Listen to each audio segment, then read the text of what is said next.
What's up, Fly Fam, Green Gang, Flower Squad? What's up, gamers? It's me, Fly Solo. You know, we're coming up on what is it, like the 4th week of quarantine, I think. And funny enough, even though it's still really strange out there, it feels a little bit more normal now. Maybe it's just because we've been in this quarantine for so long. But it's nice to see that, you know, the grocery stores aren't nearly as crazy as they were the first week, and everyone's just kind of accepting their own role in making sure this quarantine lasts as short as possible. I've been doing okay. Obviously, I'm not in the gamer house with the rest of the guys. I'm in my own apartment. So I'm definitely avoiding getting sick if any of them come down with it. But I've been feeling good. One thing that I thought was really unlucky about the quarantine happening was, you know, I'd spent so much time not being on a team and being in my own little off season. That I was so happy to finally, like, you know, get on an org and start being able to, like, go to an office every day and, like, really being around people who, you know, have the same love for League of Legends like I do. And almost immediately after I started getting ingrained in the, you know, the whole FlyQuest team and stuff, it's like immediately have to quarantine and, you know, you have to work from home and do all those things, which I thought was a bit, like, ironic in a sense. But, you know, we're in good spirits here. We're working hard, making sure we're as ready as possible for playoffs, and yeah, doing our best to just get practice in. But I'm gonna check out some, you know, Reddit posts and check out some Twitter and see what people are talking about. Oh my goodness. Okay, Lemonation apparently tested positive for coronavirus. I thought Lemon was more of like a homebody type of person. You know, where is he picking up coronavirus from? Kind of unfortunate. It's so strange because I thought that, I mean, it's inevitable that someone in the scene of esports, and especially League esports, is going to get coronavirus. But Lemonation getting it, of all the players, I thought that that's a little bit strange. I thought it would definitely be someone on a current team, just because you have so many people living in the same house. I could just see it, you know, interactions with either their girlfriends or, you know, other people, staff on the team that have to come over and make sure they're, like, living well. And, you know, you also usually have maids, like, cleaning up their place. So, you know, there is a lot of traffic going in and out of the house, and just the amount of people within. I thought that a team would get it before just like a random esports person. But hopefully it gets better, and you know, hopefully not a lot of other people get it. Okay, so Double is going to talk about why his $1 million team didn't make playoffs. One thing I will say about TL, and this is obviously like more of a team thing and not just necessarily a staff thing, but I feel like their team, more than most, their drafts pretty whack throughout the whole entire split. And that isn't just like on Kane or Dodo or whoever their staff is. That is on players as well, but their drafts probably their biggest weakness throughout the whole entire split, just not having that consistency and not ever being really ahead of the meta. I will say that if I had to guess, I mean, I'm sure he'll say that, like, you know, they didn't have a lot of time, which is true. I mean, it sucks that Broxy got there so late, and they probably didn't get that much time to practice, and I do think that that's a problem. And then obviously his personal slump in the beginning is problematic. To be honest, I think the rest of, like, everyone on that roster just really didn't seem like they had too much of a fire to actually win and compete, and I think they just thought that playoffs was almost a given, and they just went in week to week and thought, oh, you know, we'll just win because we're TL. We'll just roll the ball out there and we'll win the match. And I think that kind of seemed like it went throughout the team, probably from like top to bottom coaching staff, where, you know, not that they didn't try, but I think there was just too much, you know, kind of took it for granted that it actually is hard to make playoffs every year. So let's skim through this and see if we get any quotes. Yeah, if we had more time, our team would have been quite a lot stronger, in my opinion. Like, ding ding ding. Okay, we can look at a penta, especially a Silas penta. Like, it's probably gonna be wild. Oh, 15 seconds. This guy just one-shot everyone.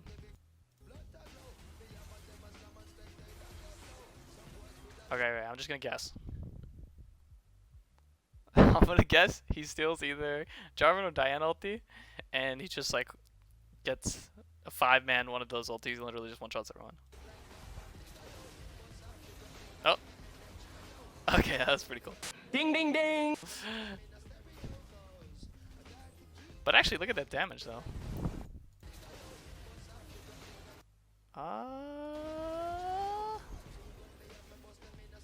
Okay, pretty good. Not bad, not bad. Okay, so TSM Academy and 100 Academy played.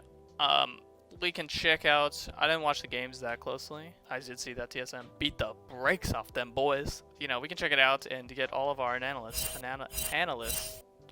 we can get all of our analysis from Reddit, like most fans. Yeah, I did see that TSM's bot lane was kind of smurfing in every game. Actually brutal. Yeah, I mean, I don't know. Contracts after C9 has kind of been underwhelming.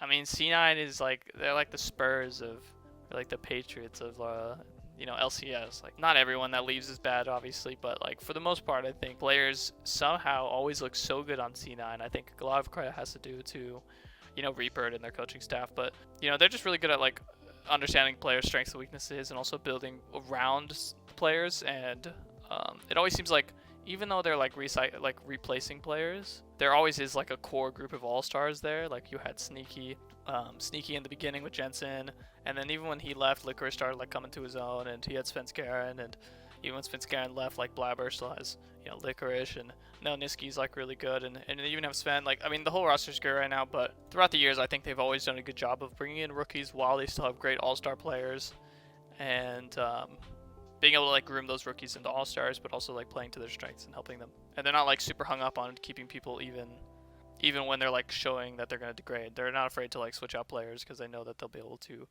kind of nurture that talent. I didn't actually know this. I guess they came out with another Lux skin, or maybe two. Yeah, Ryan makes some bank off those Lux skins.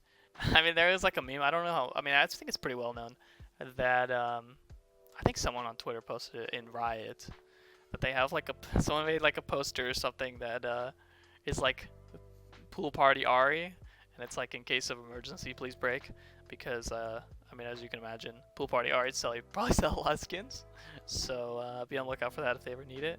Okay, I did see this earlier on Twitter, which is very funny.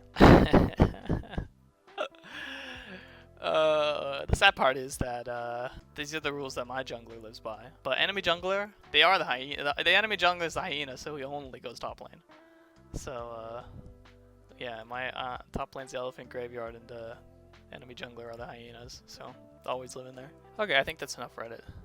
But we can check out some Twitter. Wind, show me where to go.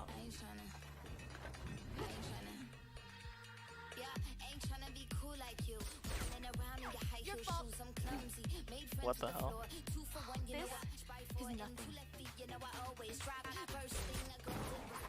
Oh my gosh, it's broken.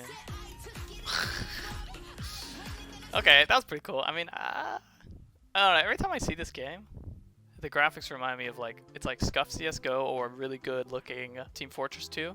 But I don't know. It looks pretty good. We'll see. People talk about how Overwatch is like balls of chaos like coming at each other and just exploding, and you're like, what is even happening? Like, I can't even tell what's happening. And that's what it's like for me as a viewer. And I mean, I feel like I'm pretty good at knowing what esports is, or what's happening in esports. And I hope this game doesn't have that problem. I understand the abilities aren't meant to kill people, but when I see things like that smoke, like I see this, and I saw that one with the like toxic green. I don't know the cooldowns, and I don't know like that much about the visual effects, but I do worry that that stuff can get kind of crazy. So I hope they find a good blend where it's not too much of an eyesore and too hard to follow. So we'll see. It's pretty cute. I will say though, some of you have been really mean to your villagers. Just because they're ugly doesn't mean they have to get kicked out and beaten by nets. Because some of you, some of you probably should get beaten by nets too. A little life lesson there. Don't beat people with nets if you don't want to get beat with nets.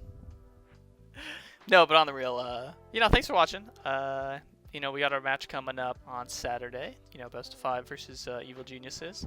Follow me on @SoloLCS, as you see in front of you. I post, all the time sometimes, so, be on the lookout. I could use some more followers. I need that clout. So yeah, everyone, keep on listening to all the quarantine rules. Stay safe, don't get too crazy, and, we'll see you around. Solo out.